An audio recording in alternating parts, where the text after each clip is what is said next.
How can kindness get you into so much trouble? It started when Mother dropped into sickness and I was left on my own.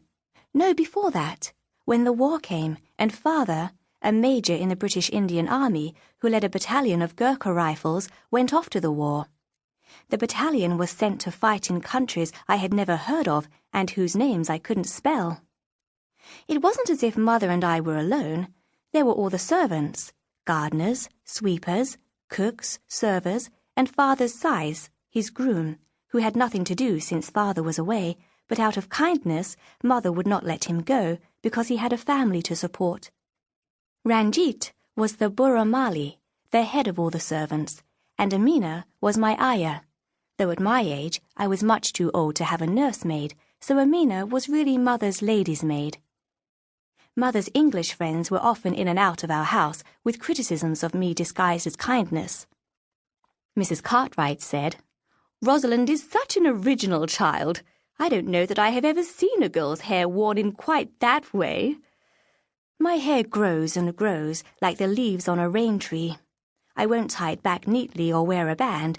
Worst of all, I go outside in the Indian sun without a hat." Mrs. Cartwright had something to say about that as well.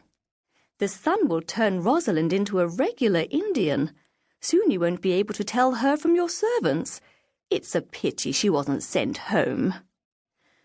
Mother only drew her lips into a straight line to keep from telling Sybil Cartwright to mind her own business. Though I have never been there, home, of course, is England. India is considered dangerous for children, and the schools here for us English are looked down upon. The minute the Cartwright children got to be 6 years old, they were packed off and sent to live with relatives in England so they could attend proper schools. I heard Mrs. Cartwright reading letters from them to Mother. The dear little things sounded so brave, but you could tell they were miserable away from their mother and father. They described horrible dishes of boiled cabbage and winter so cold they had to wear gloves indoors to keep from getting chilblains. I should have been suffering in England as well, but luckily Mother refused to let me go. When Father tried to insist, she got all shaky and sobbed, and the doctor had to be sent for. She wouldn't let me go because the saddest thing in the world had happened. My brother, Edward, who died before I was born, was sent to school in England when he was 7. On vacations from his boarding school, he stayed with my mother's 2 sisters, Aunt Louise and Aunt Ethel. Neither of the sisters had married. They lived alone in the house left to them by my grandparents. In Edward's first year at school, there was a diphtheria epidemic. 2 boys died. Edward was one of them. Mother told me all about it, and even showed me the letters Aunt Louise and Aunt Ethel had sent telling of the sad news. The most tender letter in the world from Aunt Louise, and a mournful letter from Aunt Ethel that gave much distress and little comfort. Because he was buried in England, Mother has never even seen his grave.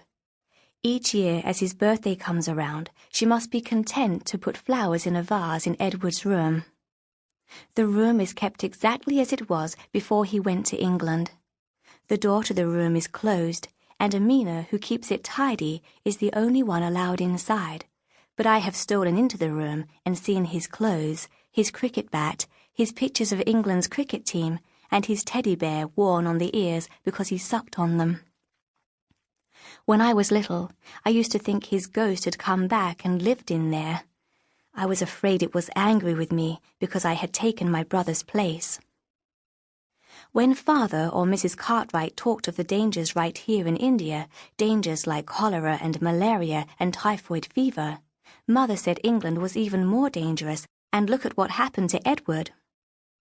When I came along only a few months after Edward died, she swore she would never let me out of her sight.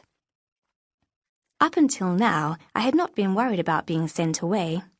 After the war started, there were no ships to take me to England. I had caught myself being almost glad of a war that kept me safe in India. Then I told myself I was hateful, for every day in the Times of India there were long columns naming British soldiers who had been killed. What if one day Father's name should appear on this list? I promised God I would go to England any time he wanted me to, and eat boiled cabbage if he spared Father.